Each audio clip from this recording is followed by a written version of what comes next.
Comme je vous l'indique, au prochain, nous commençons cet article du Shabbat de Dieu tel qu'il est indiqué. Cela demande une réflexion très importante à mes yeux parce que vous savez que vous avez trois mitzvot qui sont appelés hôtes. Trois mitzvot sont appelés signes d'alliance entre nous et Akadosh Baruch Hu. Et le terme de hôte est rattaché au terme de hava, c'est-à-dire que c'est une notion de désir, il y a une notion de don. Encore une fois, de lien indéfectible, je réitère ce propos, entre Akadosh Baruch Hu et Am Israël. Ces trois mitzvot, c'est Shabbat, Brit et Tfilin. Ils sont les lettres de Shabbat, en la même occasion. Enfin, le Shabbat, qui a été fixé donc au moment de la sortie d'Égypte, la circoncision, qui a été fixée, elle aussi, par Avraham Avinu, au moment où il arrive en Eretz Israël, mais qui prend tout son sens par l'ordre de Moshe Rabbeinu avant de faire le Korban Pessah, et enfin les Tefilin, tel qu'il se trouve dans la paracha de Bo, pour se remémorer bien, la sortie d'Égypte. Vous avez trois dimensions qui sont intimement rattachées, qu'on entend souvent chez les Mekoubalim, chez les maîtres traditionnels, à savoir ce qu'on appelle Otiyot Ashan. Ashan, c'est Olam, Shana, Nefesh. Comment est-ce qu'on définit eh bien, une dignité humaine, à la fois à travers un espace, à travers le temps et à travers sa dignité. Donc, Shabbat, Brit et Tfilin mettent en évidence ces trois dimensions. Shabbat dans la notion du temps, Brit, la circoncision par rapport à la dimension de la dignité de l'homme, et les Tfilin par rapport à l'espace, parce que justement sont rattachés clairement à la sortie d'Égypte. C'est l'idée d'avoir justement les différents mondes avec l'alliance qui est contractée à Akadosh Baruch Hu à travers les parchemins dans les films, mais les films, ce n'est pas le sujet aujourd'hui. Simplement, il y a un problème. Quand les gens parlent du Shabbat, de manière générale, eh bien, j'ai dit un problème, pardon, il y a deux problèmes. Le premier problème est un problème pédagogique. C'est-à-dire qu'un enfant, comme j'ai coutume de l'expliquer, et c'est essentiel, un enfant, dès qu'il va s'approcher de la lumière, dès qu'il va, je ne sais pas quoi, fait pas ça, alors, ou alors on est pas influencé par la culture chrétienne, ce qui est malheureusement rare, c'est un sujet à part entière, mais si on y est influencé, ce qui est le cas de beaucoup de francophones, fais pas ça, c'est péché. Évidemment, la phrase absolument abjecte et horrible, ce terme-là est un terme chrétien qui n'a rien à voir avec nous. Mais je vais faire la parenthèse là-dessus. Par contre, ce qui est vrai, c'est que fais pas ça, c'est interdit, c'est assourd. Et le gosse, interdit. C'est-à-dire que le gosse, qu'est-ce qu'il reçoit comme valeur du Shabbat? Exactement. Une suite d'interdictions et éventuellement quelques permissions.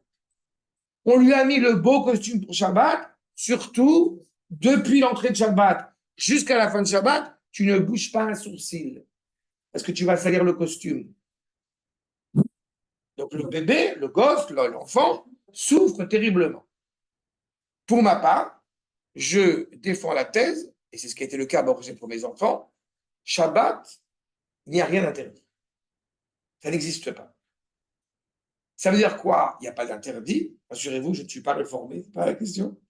Il n'y a pas d'interdit, mais c'est ce que j'ai coutume de dire. Il n'y a pas de jeu interdit le Shabbat. Il y a un jeu spécial pour Shabbat. Il n'y a pas, je ne sais pas, justement, on mange ce qu'on veut quand on... Non, il y a la nourriture pour Shabbat. Oh, quel kiff! On va aller à la synagogue. Je me rappelle quand mes enfants étaient petits, on va à la synagogue, Shabbat, on a mis le beau costume parce qu'on va à la synagogue. On va prier à Akadosh Baruch Hu. Et on arrive, on est assis à côté de papa, on s'est bien comporté, on a dit le premier paragraphe de l'Echadodi, et après, papa il a dit, va jouer dehors. Parce que obliger un jeune enfant à rester toute la prière,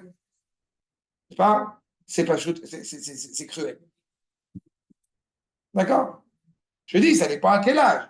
Et avant même qu'ils soient rentrés en classe de Kita Aleph, avant même qu'ils soient rentrés en classe de CP, mes enfants, j'ai ce privilège, s'assiedent déjà à côté de moi, comme il faut, etc. Bon.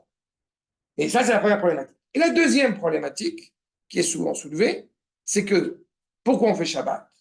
On va y revenir là-dessus. Shabbat, c'est le repos social hebdomadaire. Donc, on est en fait devenu communiste en une seconde. On a besoin du jour de repos. Alors, quand on est en plus de ça un peu religieux, comme on dit, alors, c'est le jour du repos. Donc, par conséquent, eh bien, tu ne peux pas travailler, parce que ça interdit de travailler Shabbat. Très bien. Donc, éventuellement, on dort, c'est encore, voilà, le problématique. Et puis surtout, je vois pas en quoi ça sera un problème d'allumer la télé Shabbat, je fais aucun effort, j'ai pas travaillé.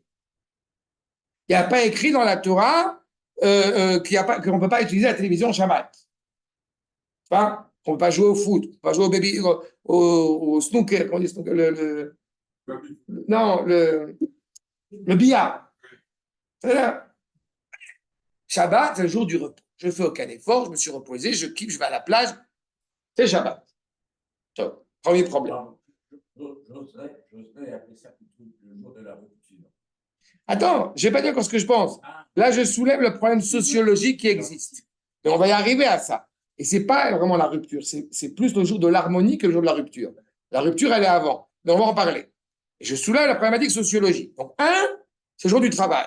Et puis, quand on est en plus ça, gens très religieux, pourquoi tu fais Shabbat? Eh bien, parce que Dieu a créé le monde en 6 jours. Première bourde. Deuxième bourde, Dieu, il est fatigué. Il faut qu'il se repose parce qu'il a créé le monde en 6 jours. Le 7e jour, il s'est reposé. Vous sentez là, ça commence à me monter au nez? C'est un vrai problème. Et puis la petite cerise sur le gâteau, comme j'ai coutume de l'expliquer, on a fait l'article sur la Shoah. Pourquoi les Juifs sont partis à Auschwitz? Parce qu'ils ont profané Shabbat. Là, on est vraiment dans l'apothéose de tout ce que n'est pas Shabbat. Et j'ajouterai qu'un non-juif n'est pas autorisé à faire Shabbat.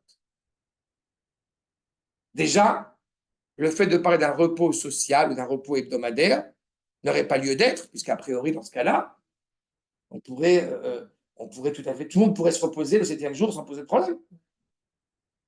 Vous invitez, que Dieu préserve un non-juif à votre table de Shabbat, et il regarde, c'est quoi, qu'est-ce qu'il y a de spécifique, qu'est-ce qu'il y a d'extraordinaire à Shabbat? On a mangé, on a chanté, on a rigolé, on a parlé, on a joué, on a dormi, puis on a prié, puis on a étudié la Torah, puis j'ai oublié, on a mangé, on a dormi, on a joué, puis on a prié, puis, pardon, on a dormi. C'est ça le jour d'exception.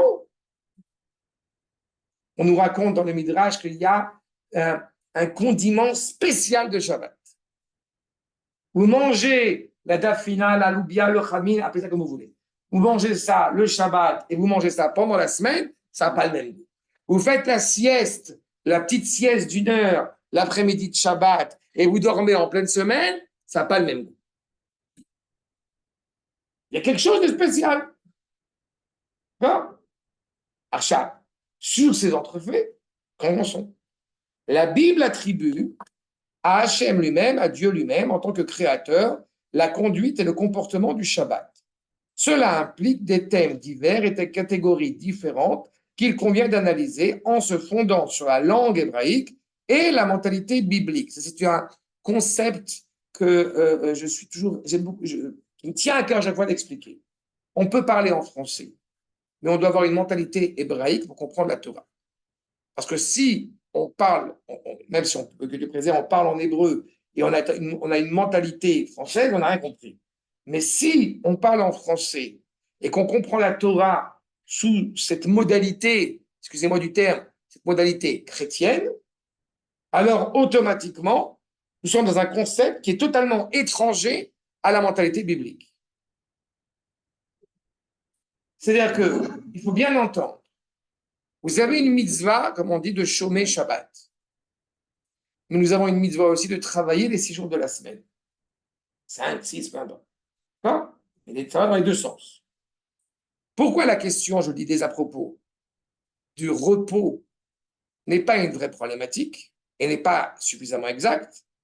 D'abord parce qu'en hébreu, vous avez 2 termes. Vous avez avoda et vous avez melacha. N'est-ce pas? Nous avons 39 travaux dits interdits. Ce terme est scandaleux. Parce qu'en hébreu, on ne parle pas de 39 travaux interdits, on parle de tal melachot, de 39 activités, on va dire, artisanales, qui construisent le monde. Et c'est une notion totalement différente. La notion de avoda elle vient, comme vous le savez, de Eved. On est esclave. On est esclave du téléphone, on est esclave du temps, on est esclave de plein de choses. Et quelque part, eh bien, on n'est pas dans l'harmonie avec le Créateur. Quand arrive le 7e jour, justement, on a l'opportunité de retrouver ce pourquoi nous avons été façonnés, ce pourquoi nous avons été créés. Pendant 6 jours, je ne parle pas avec ma femme. Et arrive le 7e jour, on prend son temps. On peut se parler.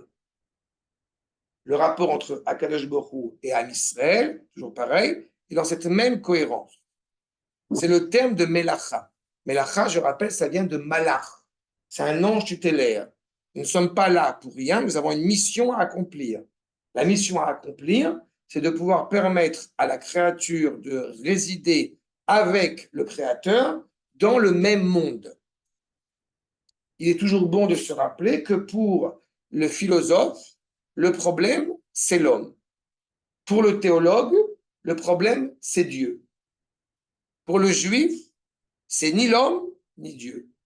Pour le juif traditionnel, c'est comment est-ce que le créateur et la créature peuvent résider ensemble dans le même monde. Comment l'infini et le fini, eh bien, comme le parfait et l'incomplet, peuvent-ils résider ensemble dans le même monde? Et à la rigueur, on pourrait se dire c'est impensable et c'est impossible. Sauf si Akadosh Baruch Hu lui-même ne l'avait pas indiqué. D'accord? C'est juste l'introduction. Je n'ai rien dit encore. Et ça vous donne déjà une teneur sur la profondeur du Shabbat qui n'est clairement pas un jour social. Et j'ajouterai, vous habitez au 14e étage. Vous avez 10 chaises que vous devez monter à pied du premier étage jusqu'au 14e étage dans un immeuble. Est-ce qu'on peut faire ça Shabbat? Il n'y a aucun problème à faire ça Shabbat. Maintenant, vous êtes à Paris et vous avez un petit bonbon de rien du tout dans la poche. Comprenez que si on parle d'effort, de travail, là on est tombé, ça ne marche pas du tout votre truc. D'accord? Je fais avec mes lunettes, je fais comme ça dans la rue, à Paris. J'en ferai Shabbat. Je ne fais aucun effort. Parce qu'on ne porte pas. Mes lunettes, elles sont là. Elles ne peuvent pas être là, elles ne peuvent pas être là. Et alors, pourquoi tu en feras Shabbat? Parce que dans un endroit comme Paris, où il n'y a pas de hérouve, ce qu'on appelle la ville n'est pas entourée, alors je n'ai pas le droit de passer d'un lieu privé à un lieu public. En Israël, il y a un avantage, c'est que justement, pour la majorité des décisionnaires, nous pouvons porter Shabbat. Il faut se rappeler que quand vous avez une fête, ça c'est encore une occasion de plus pour pouvoir faire les fêtes et faire Shabbat en Eretz Israël, Baruch Hashem, quand vous avez bien, une fête qui débouche sur le Shabbat, ou l'inverse. Hein? Shabbat et juste après on a la fête. Et vous avez une jeune mère, je vous le rappelle, qui a accouché Baruch Hashem il y a 1 an, et le bébé, il ne marche pas encore. Qu'est-ce qui se passe pendant 3 jours, en plein été? Cette femme ne bouge pas, elle ne sort pas de la maison, parce qu'elle ne veut pas sortir et descendre la poussette, elle est dans la rue. Même porter son bébé, on peut commencer à sortir dans la rue quand le bébé commence à marcher. On est loin de l'effort. Donc déjà, ça change totalement la donne quand les gens veulent parler de Shabbat comme c'était un jour de repos.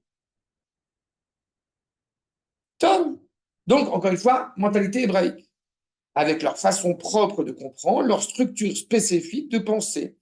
La Bible est hébraïque dans son langage, mais il ne s'agit évidemment pas de n'importe quel hébreu. Il ne s'agit pas seulement de l'hébreu comme langue de communication des consciences, mais d'un hébreu que la tradition hébraïque et la tradition juive qui en est l'héritière ont chargé d'un sens supplémentaire.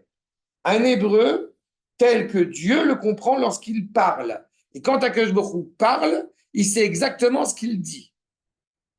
Et ce qu'il dit doit être entendu avec une extrême fidélité.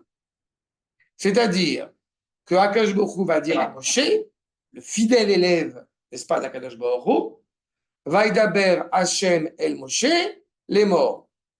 Akash Baruch Hu, Medaber, il parle. Voilà où tu dois arriver. Mais comment je vais dire ça au peuple? Tu te débrouilles. Vaidaber Hashem El Moshe, les morts. Akash Baruch Hu parle à Moshe pour dire, il faut que Moshe, en tant que grand pédagogue, eh bien, il arrive à transmettre la fidélité, avec exactitude, la parole tenue par Akash Baruch Hu, et que le peuple, eh bien, comprenne et entende et fasse ce qu'il a à faire. En prenant en considération que parfois dans le peuple, vous avez des comportements adolescents. Ça veut dire, vous dites à un adolescent, comme le copain de mon fils, quand j'avais parlé sur le Harabait, que le policier lui a dit, chante moins fort. C'est un adolescent, qu'est-ce qu'il fait? Il chante plus fort. Normal, un adolescent. Donc, quand Moshe va parler avec le peuple, s'il a envie qu'ils aillent à droite, parfois il faut leur dire, surtout, va aller à gauche.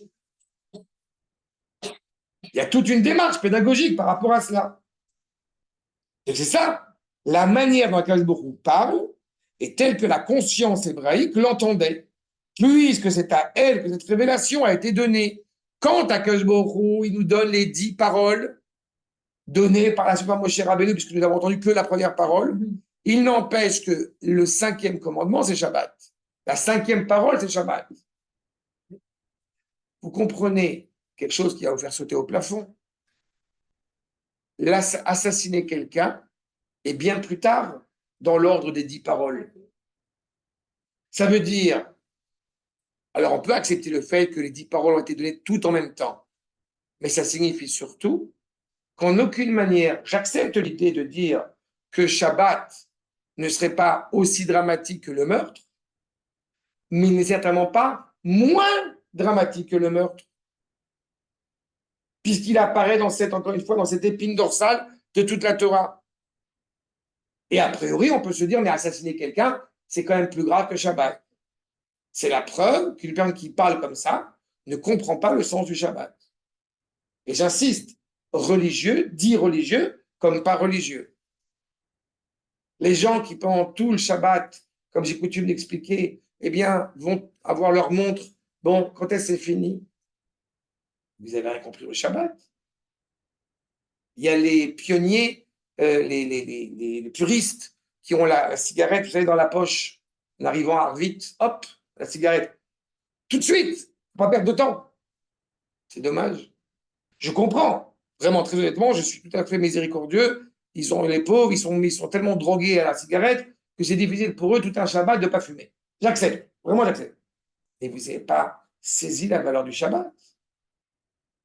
Très honnêtement, pour ma part, si je pouvais terminer Shabbat à minuit, 1h du matin, mardi suivant, mais allez!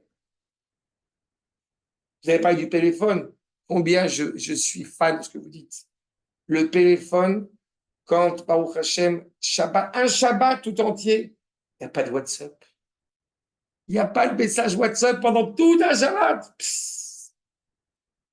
J'avais été une fois dans une émission sur, à la télé Israël, 24, ils allaient parler un truc, et il y avait un sujet qui était traité, c'est la question de l'écologie. Et il y a un copain à moi qui est médecin, qui avait dit, le journaliste, je ne sais plus comment il s'appelle, Bacover, le journaliste, voilà, bref, il avait dit, voilà, là, il avait dit à mon copain, qu'est-ce que vous êtes prêt à faire pour protéger l'écologie? Et il a dit, je suis prêt, une fois par semaine, à ne pas utiliser ma voiture, à ne pas utiliser mon téléphone, à pas truc. Et ça fait 2000 ans que ça dure, c'est Shabbat. C'est tout ça. Cette liberté-là, à laquelle, encore une fois, on aspire vraiment. Seulement, c'est vrai, le problème, c'est qui est vraiment libre. En tous les cas, la volonté d'Akash Baruch Hu n'est pas de nous brimer, et n'est pas de nous empêcher de vivre, au contraire. Donc, si le Shabbat est considéré comme étant un cadeau, Chemda Gnouza, c'est à savoir comment est-ce que nous sommes aptes à percevoir ce cadeau comme étant un cadeau. Or, nous parlons ici, je reprends, nous parlons ici une autre langue que l'hébreu. Nous aurons donc à voyager entre deux registres de signification et d'implication. Nous employons ici des mots chargés de connotations culturelles de la langue française Manitou est gentil, de la langue chrétienne. Donc, c'est ça qui est derrière. Qui s'enracine elle-même en d'autres langues et en bien d'autres expériences culturelles spécifiques. Et d'autre part, nous avons à nous référer au registre du vocabulaire hébraïque, non pas seulement dans le sens que les termes ont dans le dictionnaire, lorsqu'on parle d'une langue de communication, mais avec toute la charge de signification que l'hébreu possède et révèle dans la continuité de la tradition juive. Nous devons parler en juif.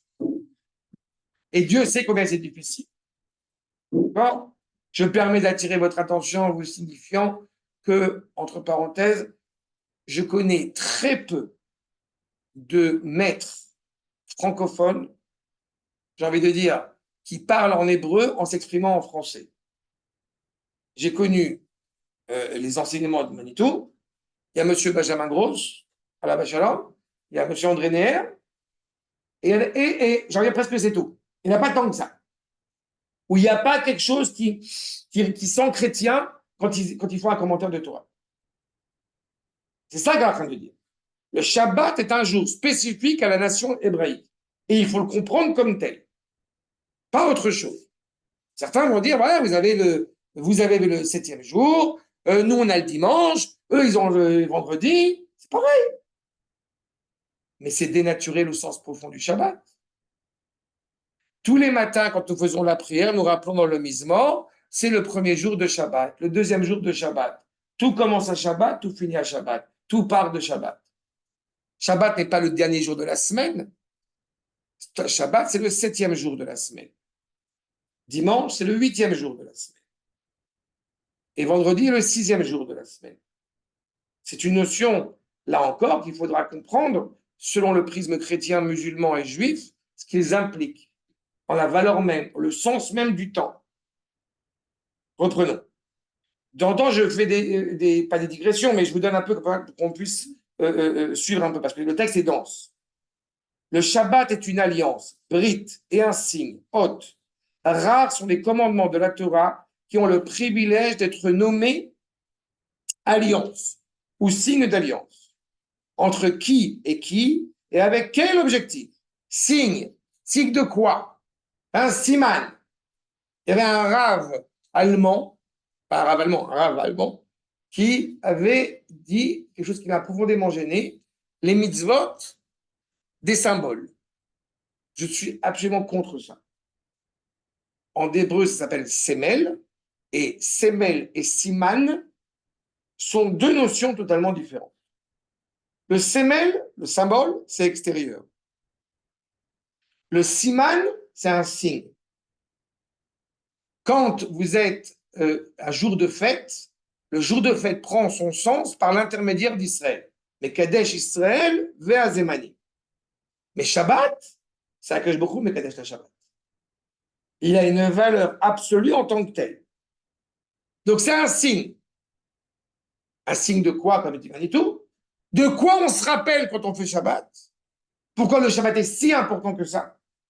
Ça, c'est des questions qu'on doit se poser. En outre, la motivation du Shabbat est double dans la Bible. Il n'est pas habituel que la Torah donne la signification des commandements, qu'elle communique l'intention ni l'objectif de celui qui édicte ou formule la règle. Tout se passe comme si le but devait nous rester caché et ne se révéler qu'au fur et à mesure des étapes qui nous rapprochent de lui. Nous ne pouvons pas savoir à l'avance où nous allons. Nous savons qu'un modèle nous est proposé. Et c'est à la mesure de notre rapprochement que nous est donnée la compréhension de ce qu'il fallait faire. En fait, plus nous avançons en tant que juifs, plus nous nous révélons en tant qu'hébreux. C'est aussi simple que ça. C'est qu'en réalité, c'est comme la fameuse idée qui rappelle que quand Akash Baruch parle avec Abraham, Lech lecha, mertzecha, quitte ton pays, etc., va, virgule, va vers la terre, virgule, que je te montrerai. Il se trouve qu'Abraham est allé là où il fallait aller. C'est la preuve que c'est Abraham. En fait, c'est ça qu'on est en train de dire. Je répète, le Shabbat est donné au peuple juif et à personne d'autre. Donc, on ne peut pas le résumer à un jour social. Il y a quelque chose de particulier à Shabbat qui, encore est incompréhensible par le monde entier. Qu'est-ce qui se passe pour quelqu'un qui est en voie de conversion dans le judaïsme? Les premiers temps de sa conversion, il lui est fortement recommandé, voire dans certaines écoles obligé, d'enfreindre le Shabbat. Il allume la lumière, il fait quelque chose pour ne pas commettre l'impensable de garder le Shabbat. Et au fur et à mesure de sa conversion, il va commencer à faire Shabbat, etc., etc. À garder Shabbat comme il se doit. D'accord? Donc tout se passe, je répète, comme si c'était caché, mais que l'objectif, c'est de nous rapprocher progressivement de lui. Nous ne pouvons pas savoir à l'avance où nous allons être. Arshad. Et c'est à la vue de notre rapprochement que nous donner la compréhension de ce qu'il fallait faire. Le plus souvent, malheureusement, a posteriori. Et lorsque l'échec nous fait comprendre vers quoi il fallait réellement aller, c'est une dimension de la dignité et de la liberté humaine. Est-ce qu'on parle de dignité, de liberté pour ce jour-là? Évoquons un sujet, évoquons une notion qui est intéressante et qui, je pense, va donner un éclaircissement. Quel est le 7e mois de l'année? On est sur 7, hein, Shabbat. Quel est le 7e mois de l'année? Tishri. D'accord? Les fêtes de Tishri. Nissan, selon la Torah, c'est le premier mois de l'année, le mois de la sortie d'Égypte. Donc, le 7e mois de l'année, c'est Tishri. Qu'est-ce qui se passe au mois de Tishri? Est née la dignité de l'homme. Le jugement moral, le jour du jugement, c'est Rosh Hashanah. À l'entrée dans Rosh Hashanah, on rentre dans cette dimension du 7e. Donc, quelle est l'année? Non, je ne vais pas encore aller là-dessus. Je vais sur plus simple. Pessah. Comment Pessah est-il appelé dans la Torah? Il est appelé Chag HaMatzot. Effectivement, bon, ce n'est pas la même fête, peu importe. Mais quand on a compté le Homer là, pendant 7 semaines, on a dit Mimachrat à Shabbat. Pessah est appelé Shabbat. N'est-ce pas? Le lendemain de Shabbat. Ça veut dire que Pessah est appelé Shabbat. Il n'a pas eu lieu samedi. Et pourtant, il est appelé Shabbat. Donc, on n'est pas dans la notion de temps telle qu'on la conçoit traditionnellement. Avançons une dimension supplémentaire. Adam Arishon. Là aussi, ça va commencer à nous aiguiller un petit peu. Quand Adam Arishon a-t-il fauté? C'est-à-dire le 6e jour. À l'entrée de Shabbat, il a fait Teshuvah. C'est pas? Et, ça c'est clair?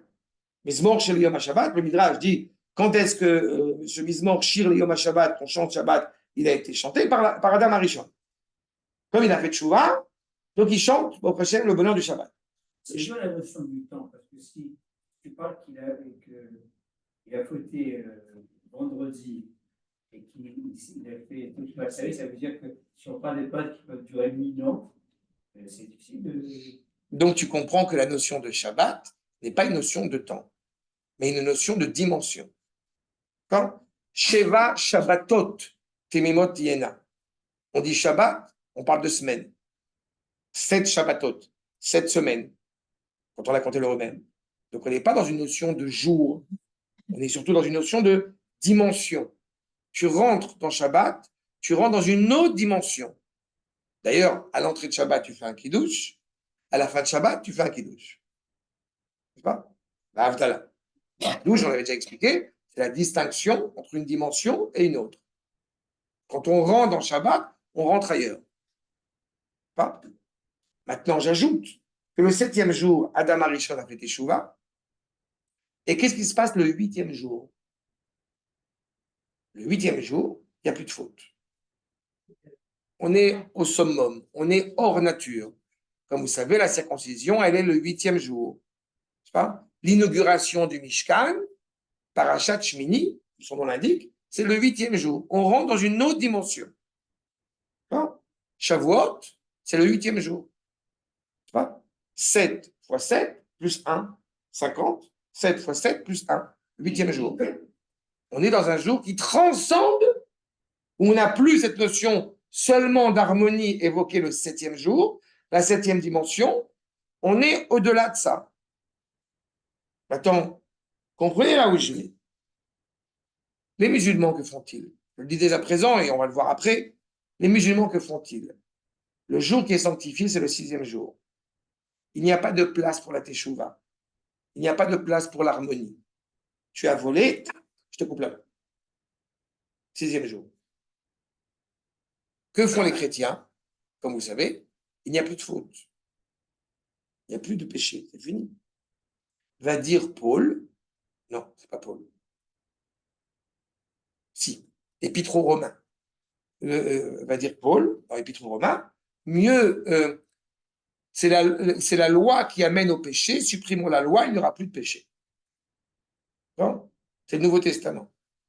Bon, mais je l'ai oublié le chapitre. Je suis désolé. J'ai suffisamment à faire avec la Torah. Mais, c'est ce que dit Paul.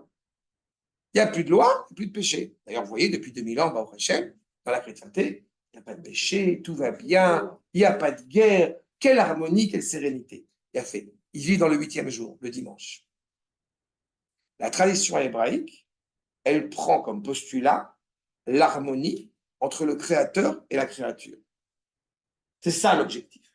C'est pour ça que le 7e jour, c'est Shabbat. C'est pour ça que le 7e mois, c'est Tishri. C'est pour ça que Pessah est appelé Shabbat, puisque c'est la notion d'harmonie, encore une fois, entre le créateur et la créature qu'on retrouve à Shavuot, dans une autre dimension. Parce que justement, Shavuot, comme on dit, c'est le 8e jour. On n'est plus seulement dans l'harmonie face à face, j'ai envie de dire, à Shavuot, on est en Bluetooth. Comme à Yom Kippourim, c'est pareil. Yom Kippourim, c'est encore une autre dimension, c'est le 10e jour. Mais c'est pareil. Cette notion de, une fois, encore plus transcendée. Quand vous rentrez dans Shabbat, celui qui rentre dans Shabbat comme étant, je répète, un jour technique, il n'a pas encore compris le sens du Shabbat. Je ne base pas la technique, je ne suis pas méprisant à la technique.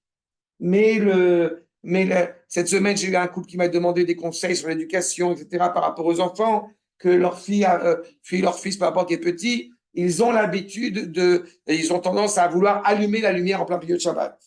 Et donc, ils savent que ça nous énerve, c'est catastrophique, qu'est-ce que je fais, etc. Je fais, va à l'inverse. Le vendredi, comme ils sont grands, ils ont 4 ans, tout ça, viens, on va mettre ensemble, vous savez, sur les prises, sur les trucs en plastique, la minuterie, non, mais pas minuterie, pour couvrir qu'on n'est pas allumé sur ça. Et on donne cette responsabilité. Alors, on est ensemble. Ah, c'est Shabbat. Elle vient, on fait ensemble. C'est ce que veut l'enfant. Il faut son importance. Il veut trouver l'importance auprès de ses parents. Encore une fois, nous rentrons dans une autre dimension. Chaque stade psychologique et pédagogique est à cet effet. Et je répète, ce n'est pas un jour technique. D'accord?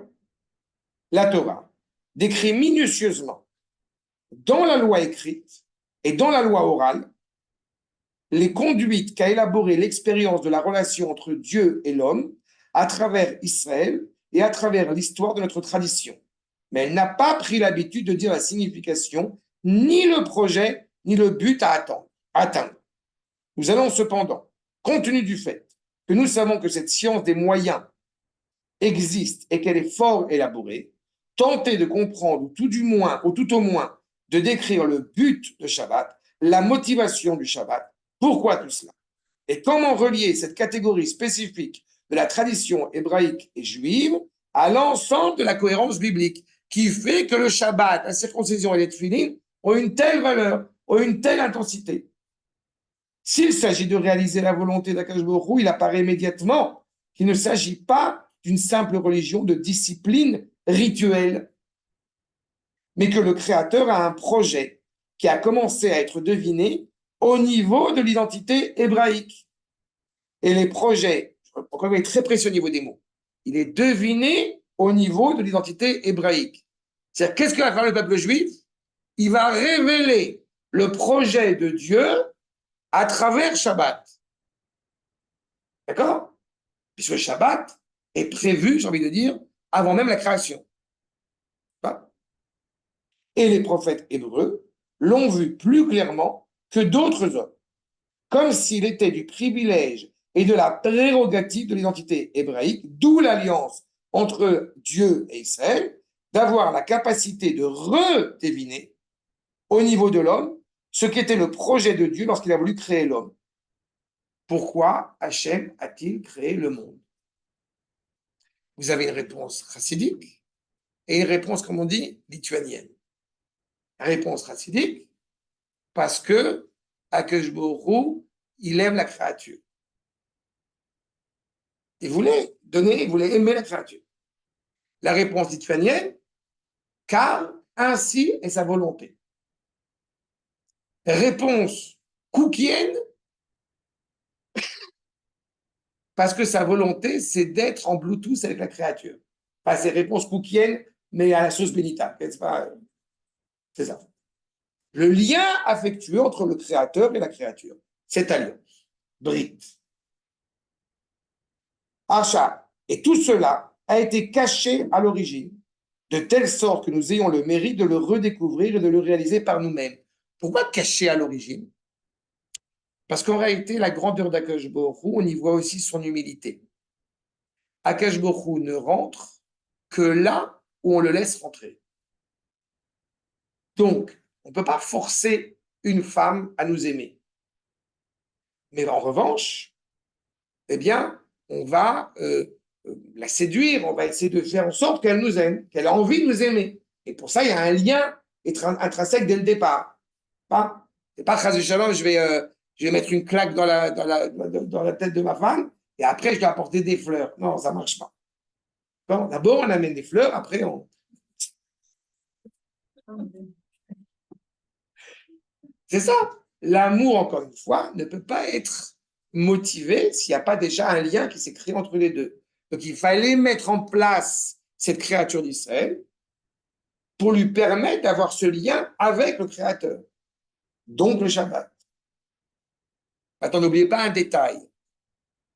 Qu'est-ce qui se passe si Akadosh Baruch Hu est pleinement présent? Réponse, je ne fais rien.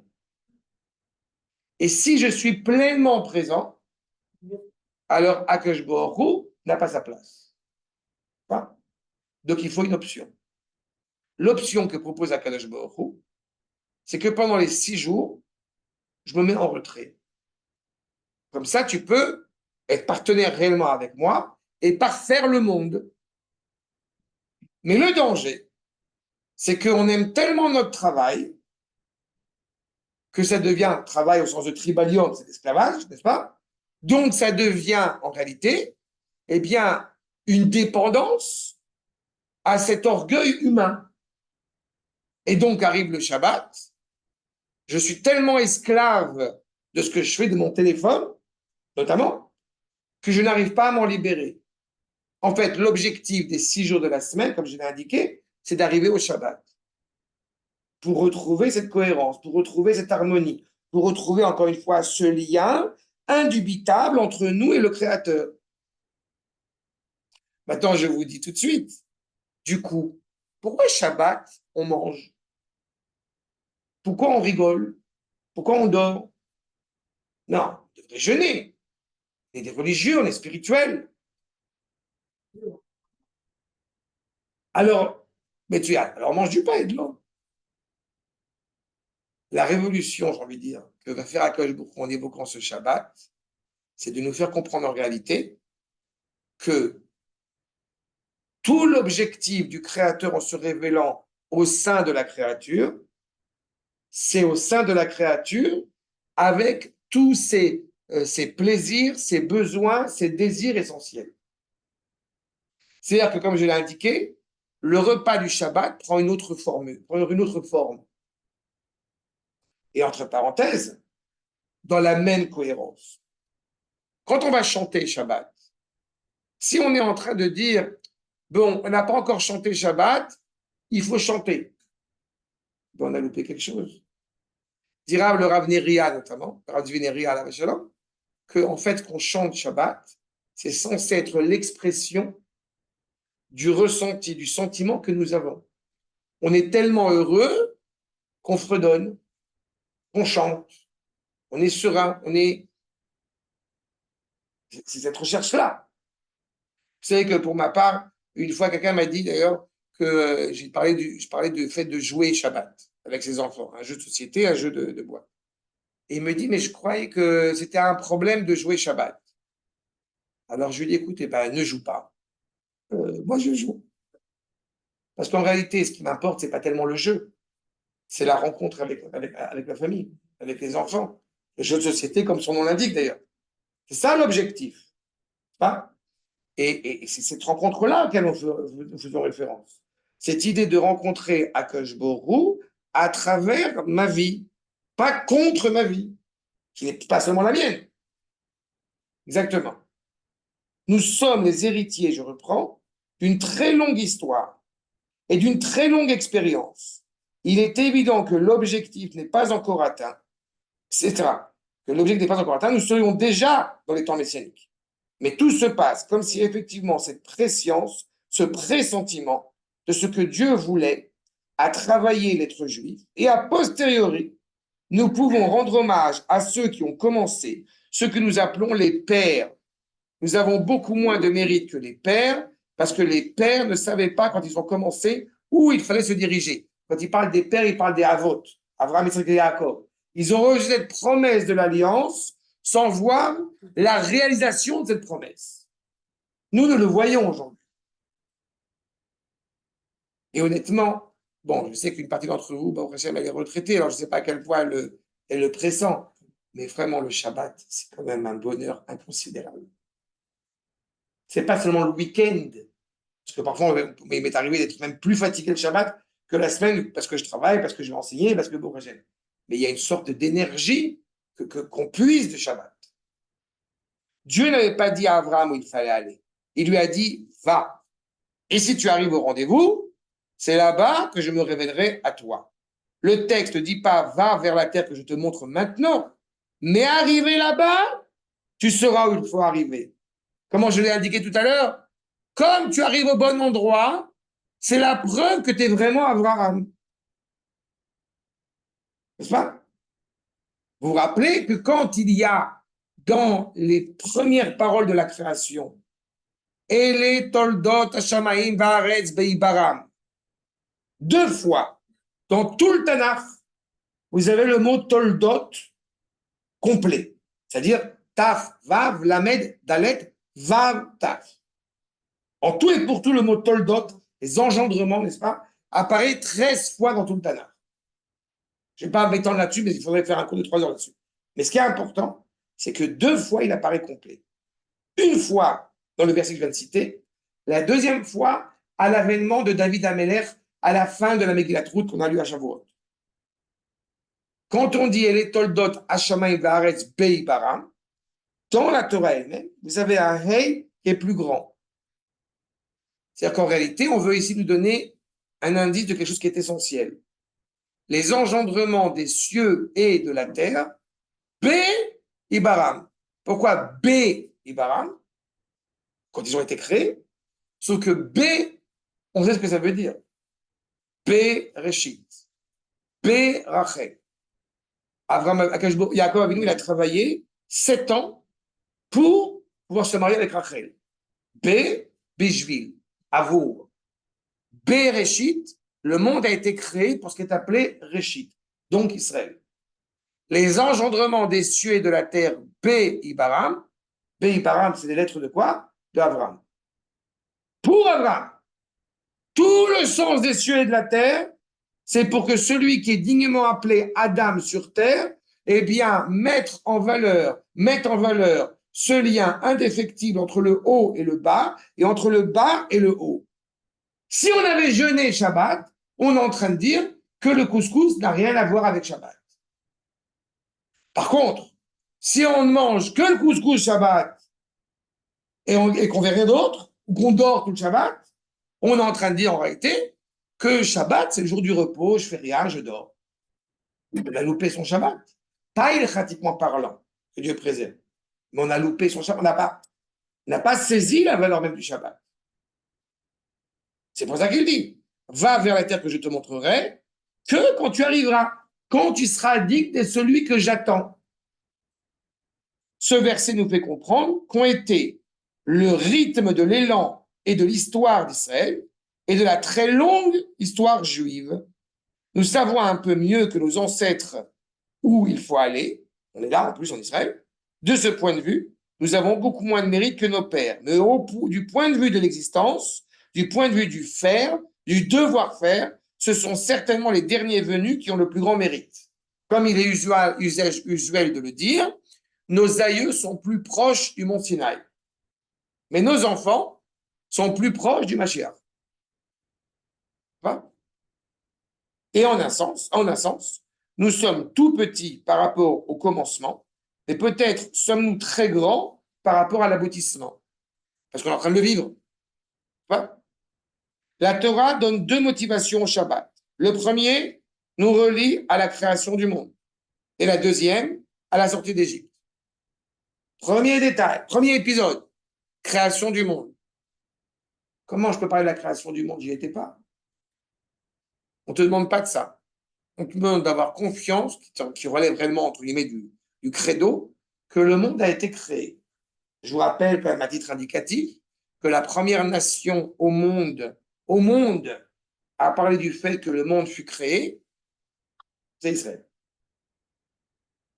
Ni pour les Incas, ni pour la tradition babylonienne, ni égyptienne, ni grecque. Le monde est une création. Pas dans la mythologie babylonienne, ce sont deux crocodiles qui se sont battus l'un avec l'autre et que leur résultat a donné le monde.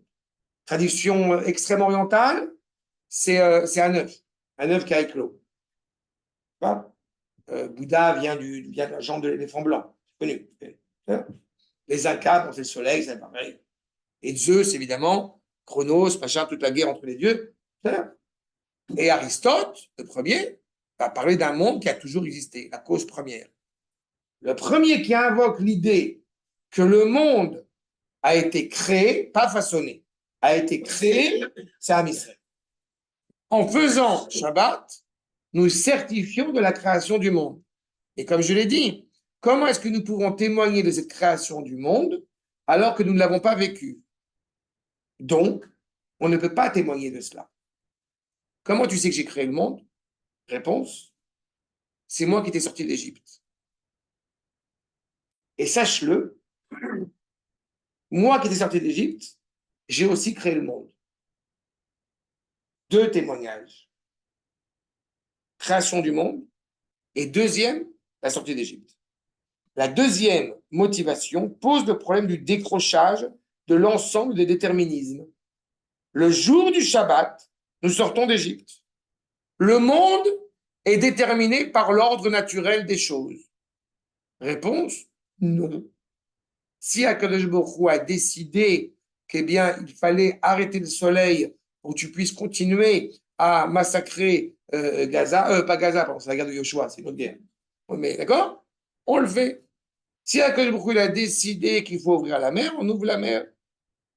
Et même tu pourrais lui donner éventuellement un sens profondément naturel. Les sauterelles sont arrivées à cette période de l'année. Bon, pas grave. C'est contre le déterminisme. C'est qu'en réalité, tout le monde fait Shabbat, à commencer par Akadosh Baruch Hu. Comme on l'a dit, le texte est intitulé le Shabbat de Dieu. Shabbat vaïnafash. Akadosh Baruch Hu s'arrête d'agir. Pourquoi il s'arrête d'agir? Parce que désormais, la créature qui est en face de moi, eh bien, elle est suffisamment mûre et habilitée pour agir. N'est-ce pas? Comme je dis souvent à des adolescents, a priori, tu t'habilles tout seul maintenant. Ça y est, à un moment donné. Comment il peut s'habiller tout seul? Parce que ses parents lui ont fait confiance suffisamment tôt pour qu'il s'habille tout seul. Si on arrive à 17 ans et qu'on ne s'habille pas tout seul, il y a peut-être un problème. Quand mes enfants étaient petits, à un certain âge, évidemment, ils traversent la rue tout seuls. Ils traversent la rue tout seuls parce qu'ils sont en mesure de le faire. On leur a appris et on leur fait confiance. Donc le Créateur, quand il a façonné sa créature, il a jugé bon qu'elle était suffisamment à la hauteur pour s'assumer, pour se prendre en main.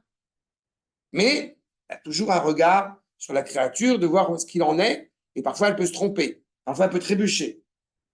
Ce que nous laisse entendre ici Manitou, c'est cette idée qu'il serait possible que Akadosh Baruch Hu enfreigne son Shabbat. Il sort de son Shabbat pour sauver la vie humaine.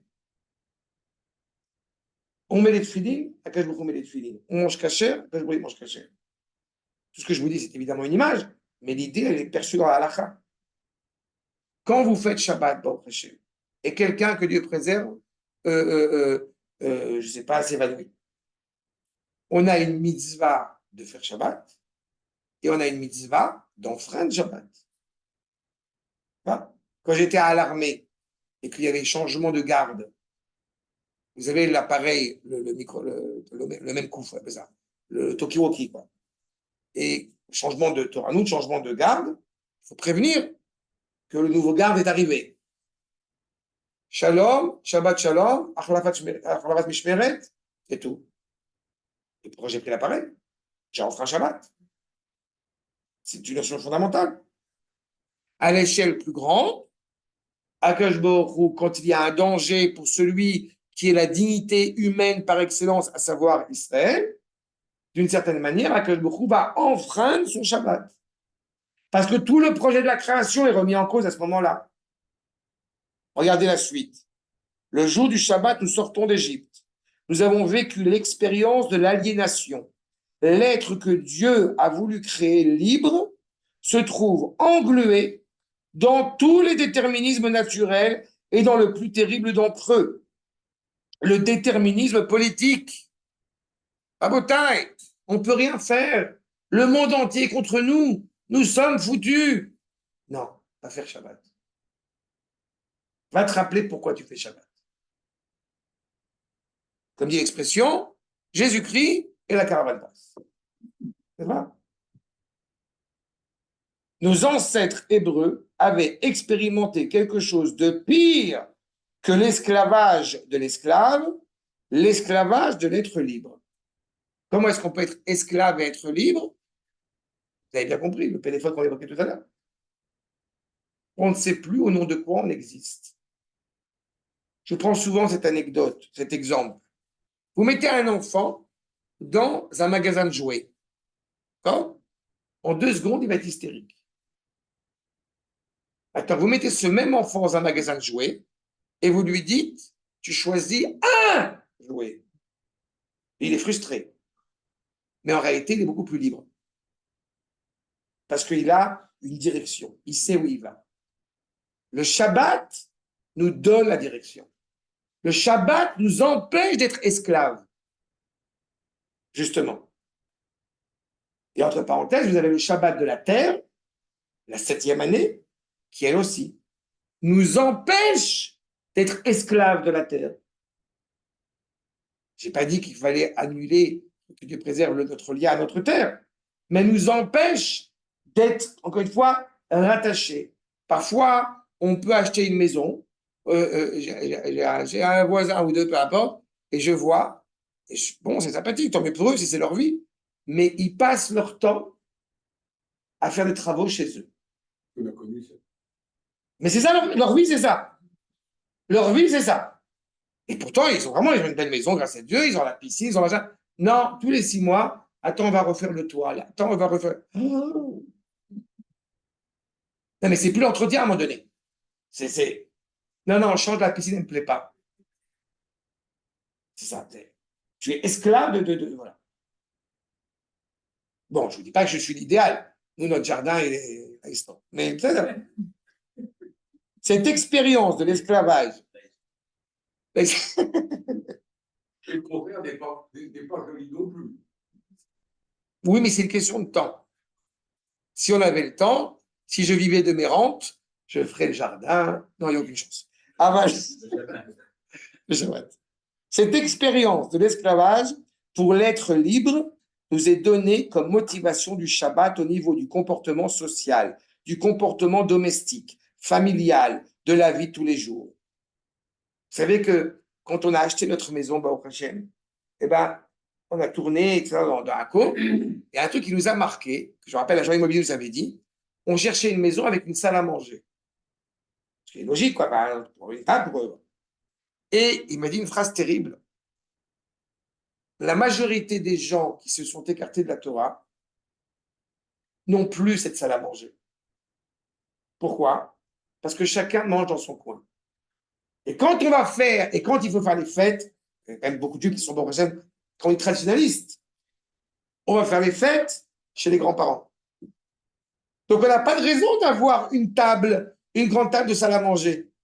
Mais pour un juif traditionnel, pendant la scène, on court, on n'a pas le temps de se parler, on n'a pas le temps. OK. Mais on est obligé d'avoir un jour dans la semaine où on va se retrouver. Et entre parenthèses, l'Avdil Alfé Avdalot. On dit que du près, je ne veux pas des mauvaises comparaisons. Mais il n'y a pas si longtemps que ça, dans la bonne table catholique française, l'Avdil, je répète, le dimanche, les gens revenaient de la messe, et il y avait la poule au pot, il y avait je ne sais pas quoi, le repas dominical. À partir du moment où il y a plus, évidemment, ils ont appris ça de qui? Ils ont appris ça de nous.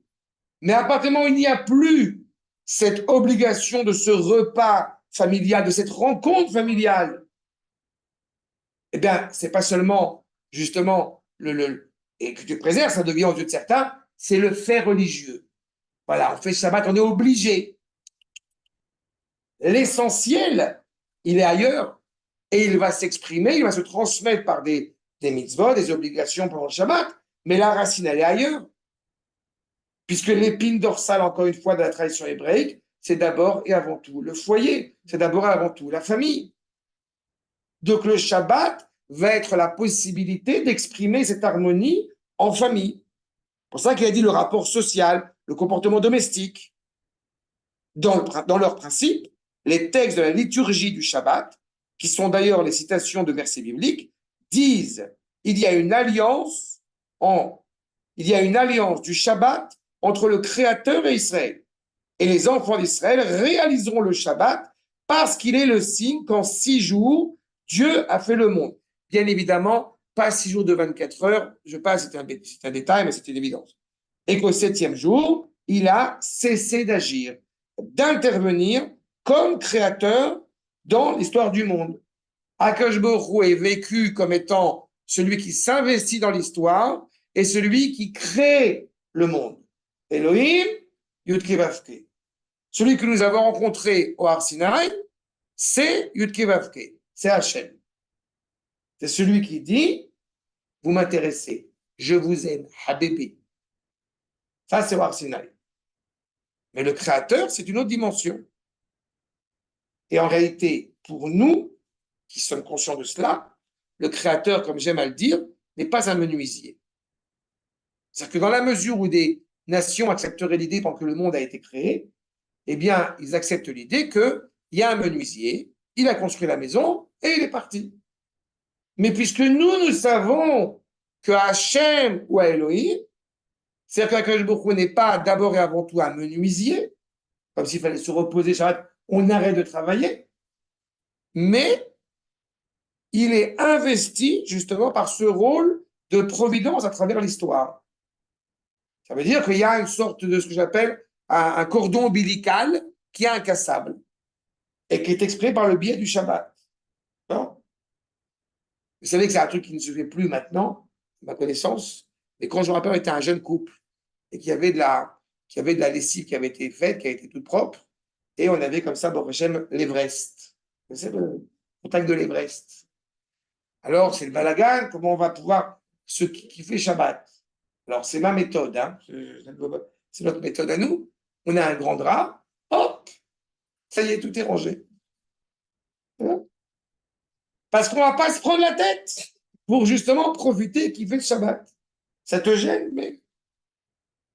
Encore une fois, je sais pertinemment qu'il y a des foyers. Très bien. Encore une fois, l'objectif, c'est de savoir où est l'essentiel. Bon, il me reste 1 minute, je veux juste terminer au moins ce point. Du point de vue de l'évidence des catégories de la foi, il n'y a pas lieu d'expliquer. Nous croyons que le Shabbat est effectivement le témoignage et le signe que nous reconnaissons l'existence d'un créateur. Mais du point de vue de la conceptualisation intellectuelle, ce n'est pas du tout clair. Je répète, nous ne sommes pas dans l'expérience du credo. Je crois en Dieu, non. D'ailleurs, j'aime dire en hébreu qu'on n'est pas Ma'amin et Elohim, on est Ma'amin B. Parce que quand on est et, c'est un complément d'objet direct. C'est-à-dire que son existence dépend de moi. Pas le chat a mangé la souris, un COD, n'est-ce pas?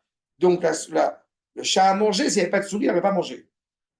Si je dis je crois en Dieu comme si c'était une réalité qui dépendait justement de moi, donc je dirais Animamin est Elohim. Mais le fait de dire Animamin B, c'est que j'ai confiance dans celui qui est. Maintenant, tu montes, tu descends, il est. Tu enfreins le Shabbat, tu es en contradiction avec toi-même. Parce que tu t'affirmes comme juif. Tu vois? À chaque fois que certains juifs ont dit mais j'ai pas envie de faire Shabbat, j'ai toujours répondu, c'est pas vrai. Tu as envie, et tu ne le sais pas encore. Tu désires ardemment faire le Shabbat, comme il se doit, mais tu ne le sais pas encore. Je vais m'arrêter là, et on poursuivra la prochaine fois. Mais un petit mot dernier. Quand on veut rapprocher des gens vers le Shabbat, tel que le Rav Kook l'a enseigné dans son processus de la Teshuvah, il dit clairement, première chose, l'amour du peuple. Deuxième chose, respect de la Torah. Je n'ai pas dit encore accomplir les mitzvot. Juste aimer la Torah, puis la respecter. Et enfin, après beaucoup d'années, même, on peut commencer à parler des mitzvot. Traduction. D'abord, on invite quelqu'un à sa table le Shabbat. Qu'est-ce qu'il voit? Les gens kiffent. Ils chantent, ils mangent, ils rigolent, ils parlent. C'est sympa d'aller dans la Torah. Et de là, il a commencé à voir, c'est sympathique, on aime ça, et on le respecte. Et à la fin, on commence à accomplir. Ceux qui veulent transformer la valeur de faire Shabbat en, je répète, une succession de règles, faites très attention de bien couper le papier toilette avant Shabbat. C'est vrai, mais ce n'est pas la première chose qu'on dit à un juif. Sinon, on a transformé le Shabbat en poison et pas en ce qu'il est réellement. C'est clair sur ce point? Top. Nous poursuivrons, mes amis, la prochaine fois. Beuchim Tiyou.